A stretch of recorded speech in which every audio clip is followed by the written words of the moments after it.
Now this is what I understand to be the piece of apparatus that would be mounted at the finishing line, and I've tried to do that myself.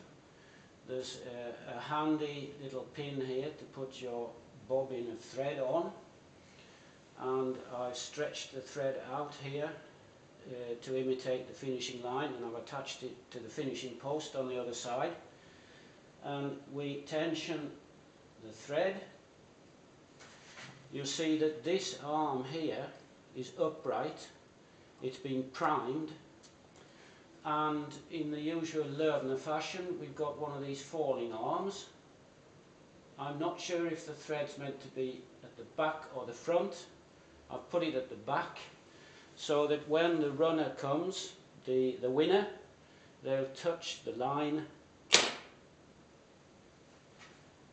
and will trigger the apparatus.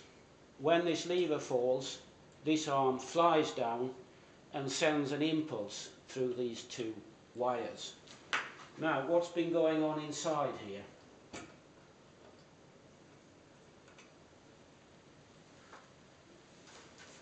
I'll just show you one thing here before I start taking it apart. We've mounted this on the right hand side of the course, of the running track, which means that the lever will fall that way. Now you may want to mount it on the other side of the track, in which case you can reverse these two pins so that the resting position is there instead, and the lever will fall that way. So this is a kind of universal piece of equipment. That works because underneath the lid of this unit there's a yoke, so that when you push one pin in, you push the other pin out. So that's a handy little feature. Now, what made the impulse? In fact, it's a good old-fashioned magneto with 3 permanent magnets and a rotating coil in the middle. The rotating coil is attached to the axle that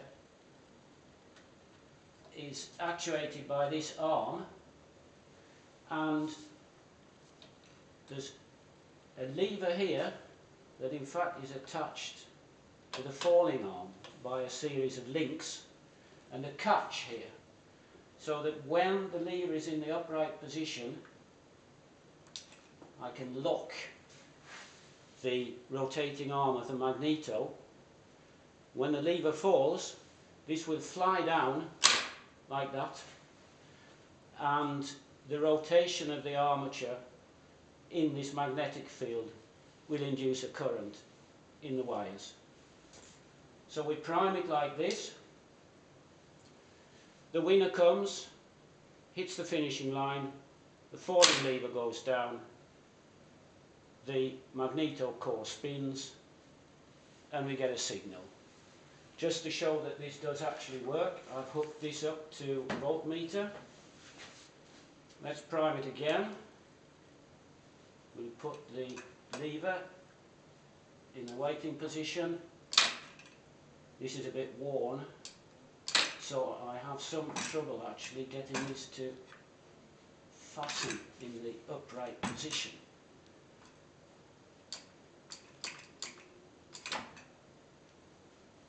Doesn't really want to. There, now we've got it. Okay, we'll wait till the voltmeter is stabilised. A couple of millivolts at the moment, 0. Okay, I drop the lever and you see we got a flash of current and the voltmeter. So that's what all this is about.